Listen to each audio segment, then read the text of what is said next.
Assalamualaikum warahmatullahi wabarakatuh. Perkenalkan, nama saya Rismita Adela dengan NIM 180254241055. Kelompok saya memilih ikan kerapu untuk dijadikan budidaya. Alasan memilih ikan kerapu karena ikan kerapu merupakan ikan yang memiliki nilai ekonomis yang tinggi dan terdapat banyak di perairan Indonesia. Di Indonesia sendiri, budidaya ikan kerapu itu sangat digalakkan. Kenapa? Karena ikan kerapu memiliki pangsa pasar yang cukup luas, dari dalam negeri maupun luar negeri. Ikan kerapu memiliki nilai ekonomis yang tinggi dan memiliki banyak peminat dari berbagai kalangan. Negara tujuan ekspor ikan kerapu hidup adalah Hong Kong, Vietnam, Thailand, Filipina, Jepang, Korea Selatan, Taiwan, Cina, Amerika, Singapura, Malaysia, dan Prancis.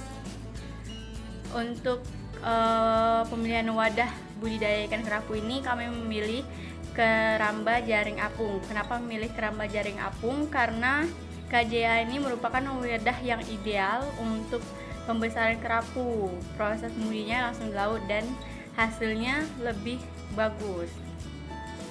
Keramba jaring apung yang digunakan untuk pembesaran ikan kerapu ini keramba jaring apung segi 4. Dalam pemasangan KJA, kita harus memperhatikan pemilihan lokasi.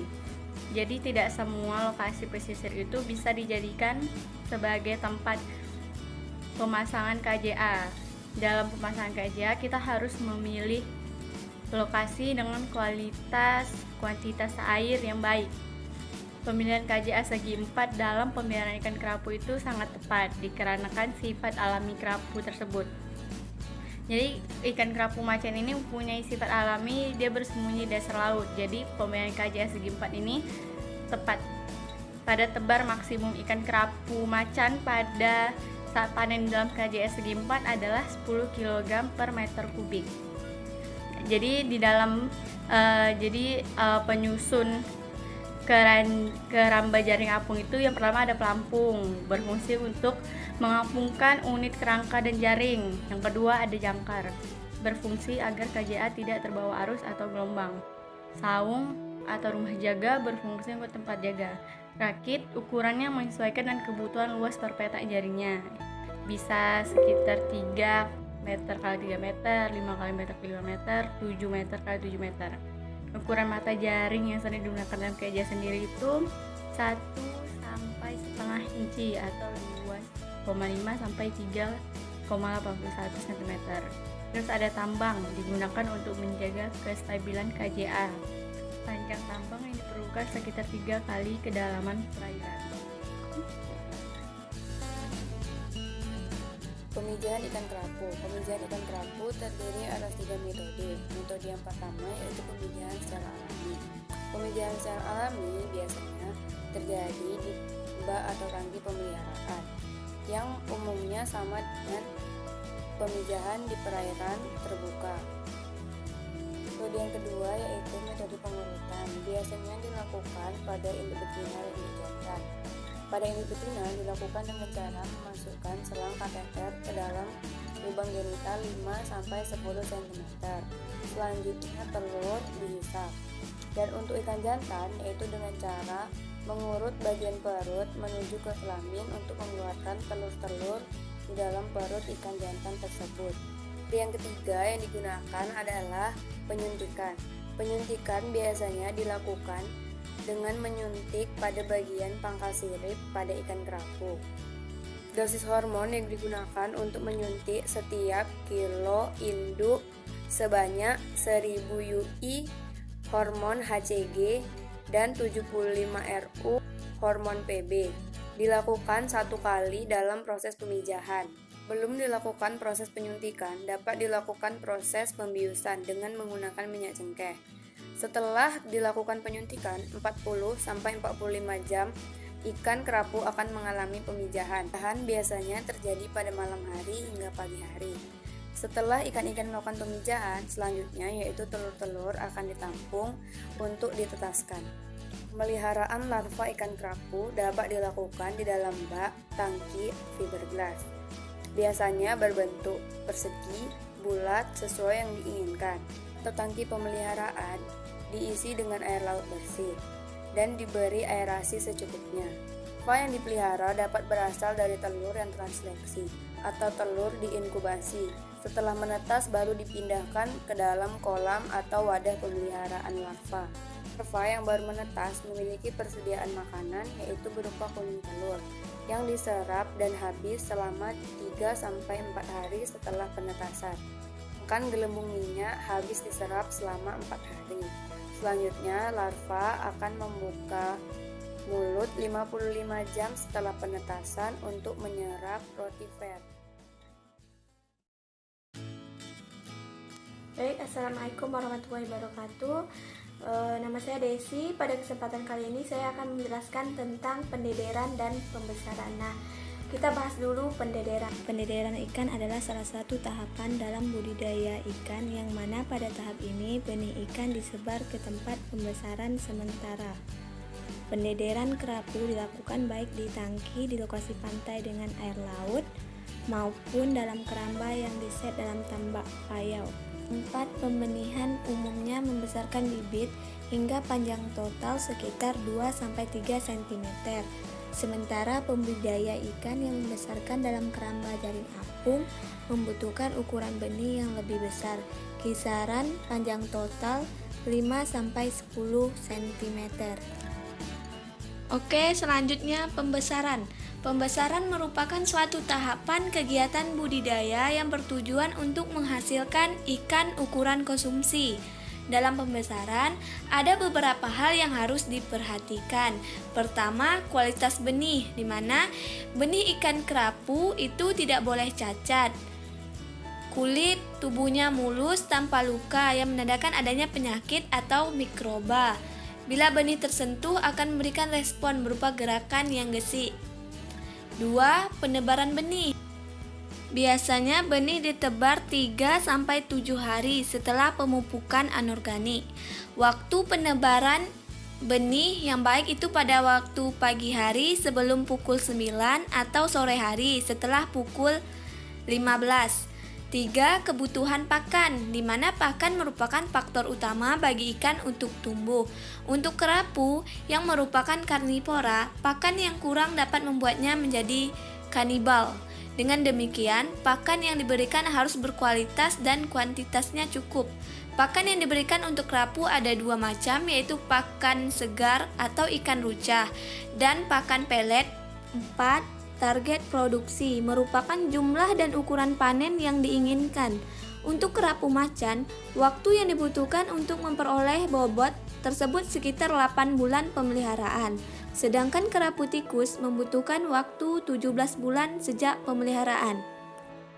Hai, kenalin aku Aunike Jiniwati Baru Marbon dengan NIM 180254241035. Baiklah, di sini aku akan menjelaskan sedikit tentang penjelasan pemberian pakan pada budidaya ikan kerapu. Nah, kemudian itu aku akan juga jelasin tentang hama dan penyakit yang melanda pada budidaya ikan kerapu hingga pada pasca panen budidaya ikan kerapu. Baiklah, penjelasannya, check it out. Pemberian pakan pada budidaya ikan kerapu. Nah, ikan kerapu ini termasuk hewan karnivora. Dia juga memakan jenis krustasea yaitu udang-udangan dan juga memakan ikan kecil seperti ikan tembang dan teri dan juga belanak. Untuk pemberian pakan ikan kerapu itu, kita dapat memberikan sebesar 10-15% berat badan per hari. Hal ini dapat dilakukan bahwa pertumbuhan ikan akan maksimal jika pemberian pakan diberikan sebanyak 15%. Nah, pemberian pakan ini dapat diberikan pada pagi hari ataupun sore hari. Baiklah, cara pemberian pakan pada ikan. Nah, pakan ikan yang segar itu sebelumnya harus dibersihkan dahulu. Jangan lupa, kalau memberi pakan itu, kalau ikan segar kita berikan pada ikan kerapu, itu harus sesuai dengan ukuran mulutnya. Karena itu akan susah dicerna pada ikan kerapu. Nah, yang kedua, itu khusus untuk ikan yang kecil cukup diberikan pakan buatan. Karena kan nggak mungkin ikan kecil itu dimakan dengan ikan yang berukuran besar. Ketiga itu dapat diberi dengan vitamin C. dan multivitamin dengan dosis 3-5 gram per kilo pakan diberikan setiap harinya. Nah, sekarang kita masuk membahas tentang penyakit yang melanda pada budidaya ikan kerapu. Nah, penyakit pada ikan kerapu ini disebabkan adanya perubahan cuaca yang ekstrim. Ini juga dapat mempengaruhi kualitas tubuh ikan yang tidak bertahan pada perubahan yang tidak menetap. Yang kedua itu ada pencemaran air. Pencemaran air juga dapat mengganggu pertumbuhan ikan sehingga hama dan penyakitnya pun dapat berkembang biak dengan cepat karena kualitas air yang kurang bagus. Yang ketiga itu ada infeksi patogen. Infeksi patogen ini mencakup seperti parasit, virus, dan bakteri. Faktor yang menimbulkan juga penyakit pada ikan kerapu itu ada penanganan yang kurang baik, seperti pada tebar yang terlalu tinggi dan pemberian pakan yang kurang baik dari segi mutu dan kualitas maupun jumlahnya. Jenis penyakit dan obat-obat yang digunakan itu pertama parasit. Dapat dilakukan pengobatan perendaman ikan dengan air tawar selama 5 menit. Dilakukan 2 kali sehari. Pengulangan atau perendaman dapat juga dilakukan dengan H2O2 dengan dosis 150 ppm selama 30 menit. Untuk mencegah terjadinya timbulnya penyakit pada budidaya ikan kerapu, yang pertama itu kita dapat pemberian vaksinasi secara berkala sesuai dengan dosis yang dianjurkan. Yang kedua itu pemberian vitamin. Pemberian vitamin ini seperti vitamin C. Ini hal yang diutamakan pada pemberian vitamin untuk ikan kerapu yang dapat meningkatkan kekebalan tubuh ikan. Ketiga itu pemeriksaan kesehatan ikan. Keempat, cara lain yaitu apabila ada ikan mati, jangan dikubur, tapi cukup direndam dalam larutan formalin yang beratnya 10%, yang banyak 10% sehingga ikan itu tidak busuk dan kemudian dapat dimusnahkan di darat. Pasca panen. Pasca panen itu perlu diperhatikan 3, yaitu yang pertama, pemanenan dapat dilakukan ketika ikan kerapu sudah mulai bisa dipanen dengan ukuran yaitu 500 sampai 1200 gram per ekornya atau sesuai dengan permintaan pasar. Yang kedua, ikan yang mempunyai nilai ekonomis itu ialah ikan yang tidak cacat. Yang ketiga itu perlu diperhatikan pada saat penimbangan, disarankan agar pembudidaya ikan kerapu menimbang dan mengecek sebelum dipasarkan agar tidak terjadi kecurangan. Baiklah penjelasan dari saya, semoga kalian dapat mengerti hal apa yang diperhatikan dalam pemberian pakan dalam menangani penyakit dan hama ikan kerapu dan juga pada pasca panen. Semoga kalian ingat. Analisis budidaya ikan kerapu. Dengan asumsi pembesaran kerapu dari benih berukuran 10 cm, sudah memiliki izin penggunaan lahan, jumlah jaring 8 unit dengan 2 orang tenaga kerja, pada tebar 500 ekor per unit, tingkat kehidupan atau SR 70% selama pemeliharaan 8-10 bulan, panen ukuran 0,5 kg per ekor, dan pakan yang diberikan adalah ikan ruca.